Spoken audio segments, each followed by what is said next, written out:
What's up, geeks and gamers? It's Jeremy coming to you with my review for Tomb Raider. So, Tomb Raider, starring Alicia Vikander.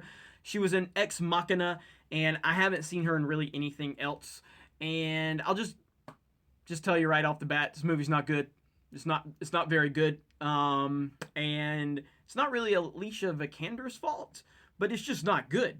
And there's one little thing I'll add at the very end of the video. It might be a minor spoiler. It's like the most minor of things, but I don't want to get anybody really mad at me. So at the very end, I'll give a warning, and then I'll tell you one thing I loved about this movie. Absolutely loved.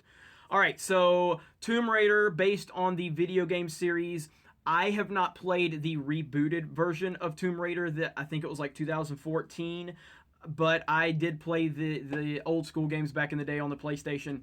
So that's the Tomb Raider I know. Apparently, this version is based on the rebooted 2014 version. And so there's nothing really great about this movie. There are a few redeeming qualities. Alicia Vikander is the best part of the movie, but that's not necessarily a compliment because there's nothing else good about this movie. She's not bad. I don't think she was the right person for the role.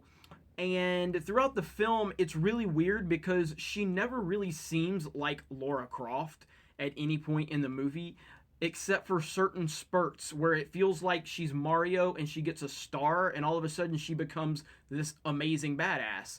And it's really weird. And then all of a sudden the star goes away and she goes back to just being what feels like a normal high school girl or college girl that just ended up in extraordinary circumstances. And she's kind of clumsy. And I don't mean clumsy in a bad way. I mean clumsy like if you or me found ourselves in crazy action situations, we just wouldn't be like a ninja or anything, and that's kind of how she seems. And then there's other points where it seems like she's Legolas mixed with Batman, and that's when she gets her Mario star, and it's really just weird. The story is boring, convoluted. There's no interesting characters in this movie outside of her. And in the first 20-25 minutes, she's actually pretty interesting. Her story is pretty interesting. It pulls you in a little bit, but then after that, it just goes off, and it feels like an average Walking Dead episode. I didn't care about any of the characters. I didn't care about the story. I didn't care about any of the relationships in it or nothing. It just was bland as hell. Couple of cool action spots, nothing like Mission Impossible or something like that, but overall just a boring movie, and she was the best part of it, Alicia Vikander, but that's not a compliment per se. I think she was miscast. I don't think she's the problem with the movie, though. I think that the direction and the story and the editing just didn't do her any favors. But she's the best part of it. Not a compliment necessarily. So overall, I don't recommend this movie. I would say at best, this is a Redbox rental. That's as far as I can go. And it's only a Redbox rental if the first 2 or 3 movies you wanted to see are not available.